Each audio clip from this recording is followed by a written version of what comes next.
kemarin kabarnya abang sudah bertemu dengan RD Lau bang ya. Itu gimana sih bang bisa bertemu? Padahal dulu abang kan saling serang ya, kata seperti itu bang. Ya sebetulnya bukan saling serang kan.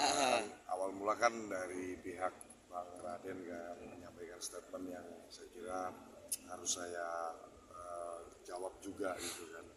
Nah, tapi kembali lagi kan memang kemarin awal mulanya ada opsi yang ingin saya tempuh ya kan. Tapi setelah kita ngobrol-ngobrol ya dengan diskusi dengan lawyer dan lain-lain, dan ternyata Bang RD juga ada niatan untuk pengen ketemu ya kan.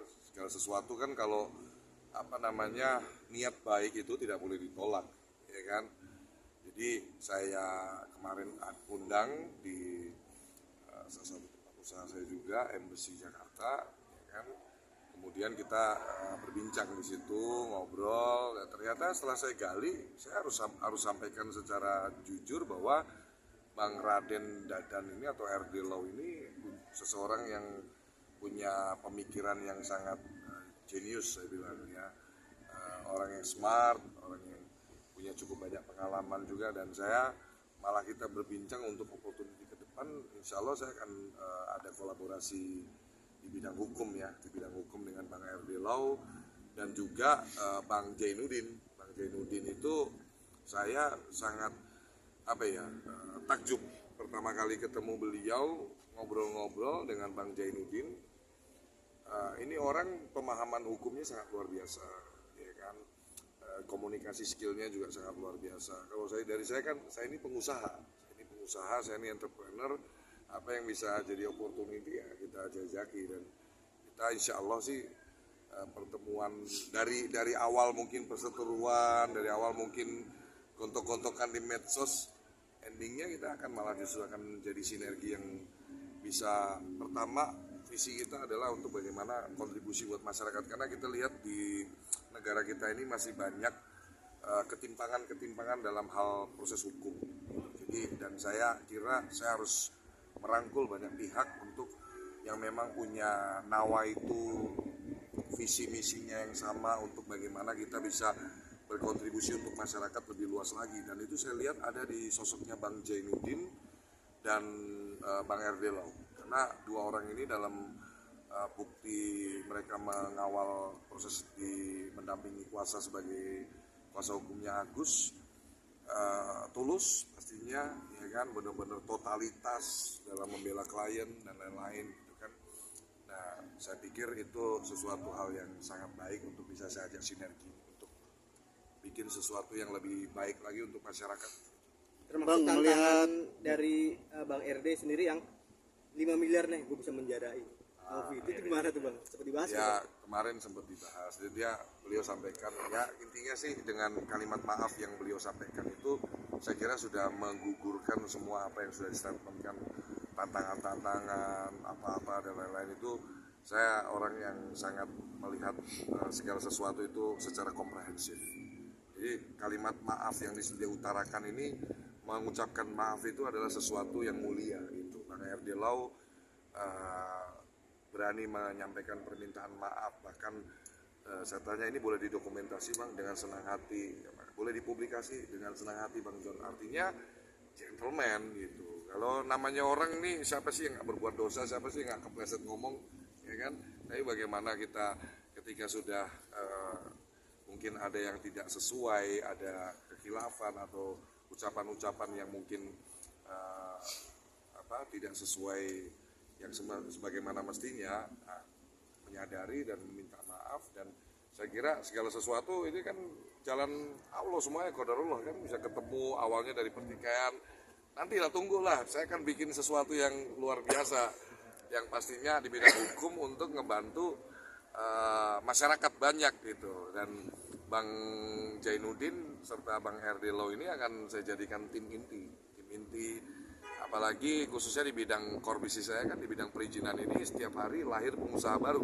Pengusaha itu kan butuh banget, wajib punya corporate lawyer gitu. Jadi kurang lebih di bidang itu yang akan kita sinergikan, dan saya concern untuk kemarin kita bahas panjang lebar, Abang siap nggak Bang RD lo, Bang Zainuddin, untuk bagaimana ini masyarakat kita banyak loh yang butuh hak-hak hukum, butuh ini dan lain-lain, tapi masih belum bisa mendapatkan suatu keadilan yang benar-benar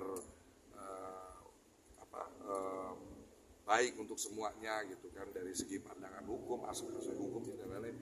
Nah mereka menyampaikan, Bang, saya ini sebagai lawyer harus benar-benar siap untuk menegakkan keadilan. Jadi apapun yang baik untuk masyarakat semuanya, saya siap. Bang, hari ini Agus resmi melaporkan Novi. Nah, dia menyinggung nama Bang John LBF ada kerjasama dengan Bang Zainuddin yang notabene sudah keluar nih. Itu gimana Bang? Ya saya kira sah dong, Iya. sah-sah aja. Dan gini, ini perlu didengar untuk semuanya. Bang Zainuddin, Bang RD Lo, ini bukan anak kecil yang bisa saya dikte. Make sense dong, masuk akal dong. Apa bisa saya seorang pengacara sekolah tinggi-tinggi, ya kan? Terus disumpah jadi lawyer, punya jam terbang. Bang Zainuddin ini bukan orang sembarangan loh. Ingat kasusnya Rebecca dulu, ya. Terus beberapa public figure besar, bahkan pernah masuk juga di jajaran tim intinya waktu Bang Sandiaga Uno, kalau saya nggak salah ya, informasinya itu saya tahu. Ini orang, Bang Zainuddin ini bukan kaliber biasa-biasa, orang yang punya jam terbang yang sangat tinggi. Bang RD Lo pun juga sama. Ya, apa mungkin saya bisa dikte beliau? Kamu ikut begini ya, kamu nurut sama saya? Nggak mungkin lah.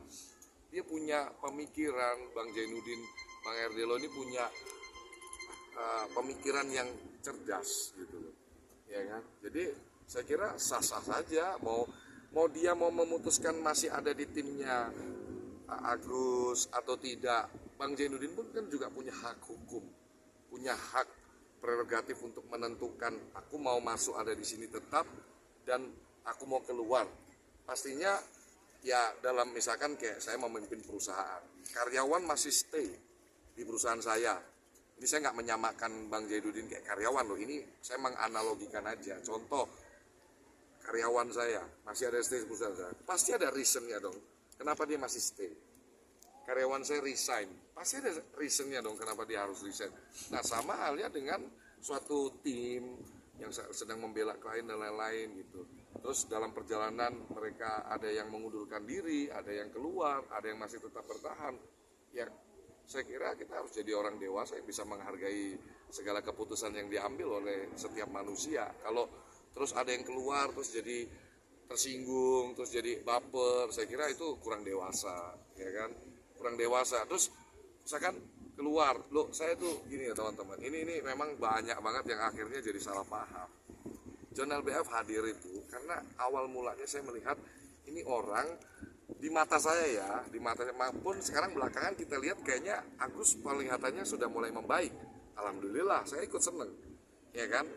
Tapi kan waktu saya pertama kali lihat Agus ada di Polda Metro bikin laporan, itu saya kira, aduh aku kayaknya harus ngomong deh gitu. Kenapa sih? Apa nggak bisa tabayun? Itu aja tujuan saya. Terus jadi liar kemana-mana dikira saya ngebela Novi lah, jadi muncul inilah. Saya pertegas di kalian teman-teman media semuanya, tolong disebarluaskan. Saya tidak membela Novi. Saya membela orang yang sedang waktu itu saya lihat benar-benar butuh bantuan. Agus ini kan lagi sakit.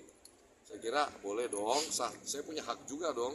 Kecuali saya tahan Agus. Agus kamu nggak boleh buat LP. Itu saya salah, menyalahi aturan. Loh dia sudah buat LP kok. Agus itu sudah membuat LP. Didampingi kuasa hukumnya. Saya sebagai masyarakat yang punya kepedulian, punya empati, menyampaikan, mengutarakan, oh ya tabayun aja. Kalau tabayun nanti saya kasih reward nih. Loh, kan saya kan terbiasa dalam pimpin perusahaan juga. Kalau kita mengarahkan sesuatu terus dijalankan kan kita seneng. Nah boleh dong kita kasih reward gitu. Lebih ke situ, ternyata ya biasalah kalau kita di dunia sosmed, di dunia media sosial ada pro, ada kontra. Emang bisa kita nyenengin hati semua orang. Saya mau niat baik pun pasti ada yang berpikir saya niat jahat. So buat saya John LBF saya nggak pernah ambil pusing ya.